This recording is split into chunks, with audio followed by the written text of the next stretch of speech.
So, ayan.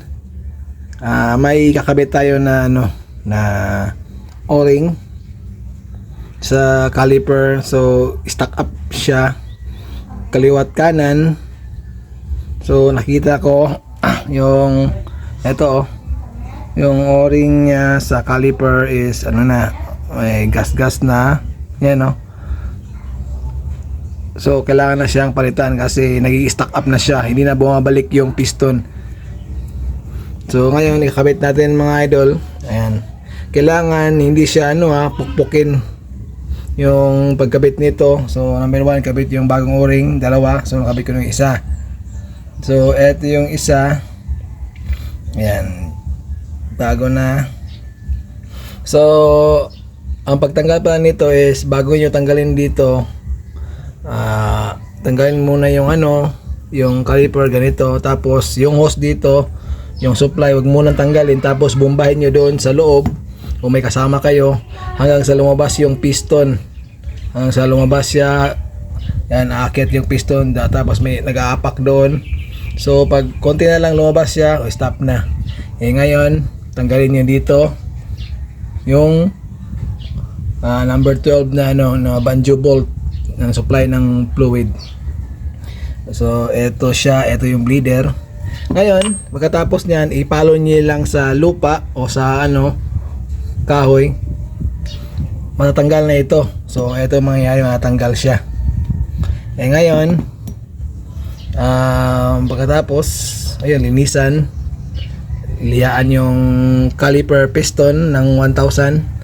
Pag wala ng kalawang, ganyan. So lagyan natin ng grasa. So ngayon, ipapasok natin, kailangan smooth siya mga idol Hindi yung pagkabit dyan tapos pinapalo, masisira yung O-ring o Tapos ganyan lang, ipasok lang siya. Ngayon, nag-isa lang tayo. Subukan natin kung kaya ba natin. Yan. So ganyan lang hanggang sa pumasok siya. Yan. Isang kamay lang to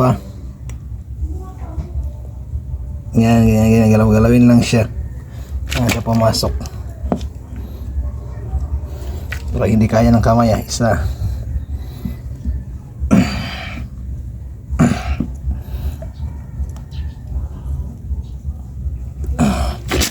Yan natin. Yan. Kailangan magkabit tayo nito. Talaga smooth lang siya, yung hindi talaga pinapalo.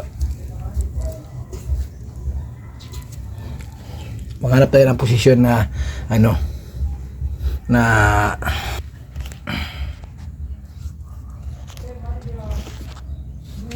yan. So tingnan natin yan.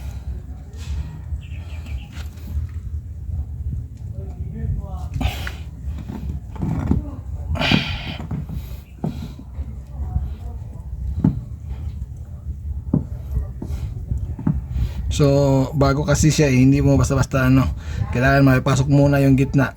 Yan. So pag nakapasok na siya, gitna na siya, ipus lang yan, ganyan. Tingnan nyo kakamayin lang yan. Yan, wag nyo idiin muna kasi lagyan pa natin ng boots. So ito siya, itong boot na klase na ito, wala ng lock ring, depende sa sa iba. Kabit yung boots. Yan. So ito yung isa, tabit natin. So yung forma ganito o yung manipis sa ilalim. Yan, pasok lang.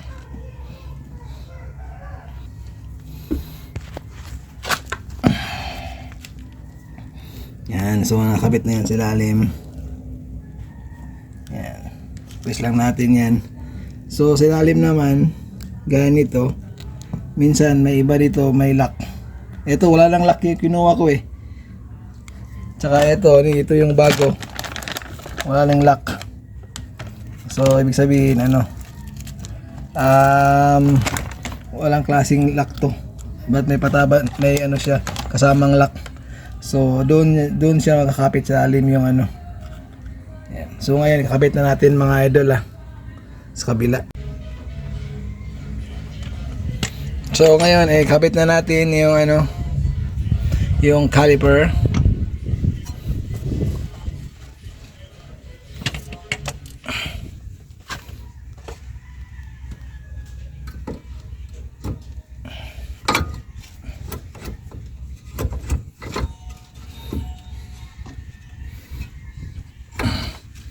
Yan.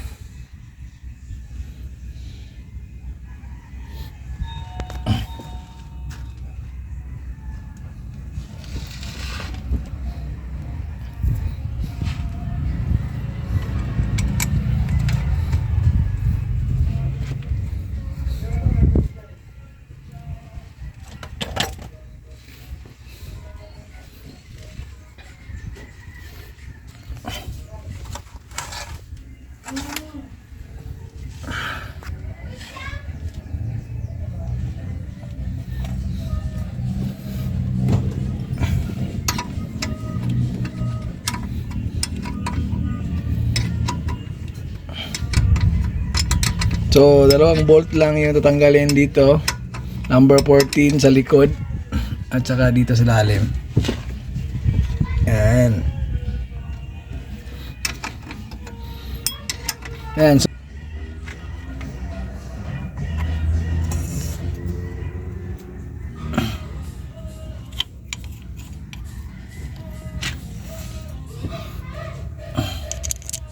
So, may washer na siya. Yan.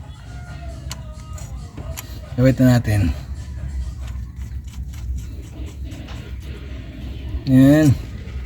So ito yung ano niya, bracket.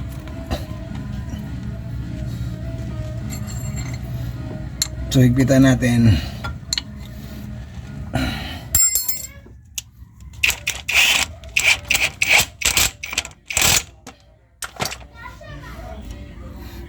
So, yung isa lang kulang. Pagkatapos nito, magbibiling natin ito mga idol Ayan, bidding lang patapos. Kailangan may isang tao doon, apak lang preno, saka buksan. So, yun lang mga idol So, wala tayong kasama ngayon na magbubomba.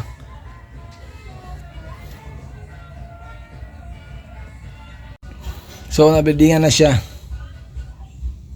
So, ganito. Kanina, pag ikot ko, halos di ko maikot sa kamay ko kahit na ano, na-bleedingan na siya. So, ganito, kinakamay lang. Yan. Kanina halos di ko maikot, ganoon talaga. Sobrang tigas niya. Kahit yung master doon sa itaas, kala ko stuck up yung dalawang gulong. Tinanggal ko yung dalawang master. Yun, pinaabante ko. Baka kala ko tukod, hindi pala. So, o-ring lang pala yung dahilan. Yung dalawang o-ring.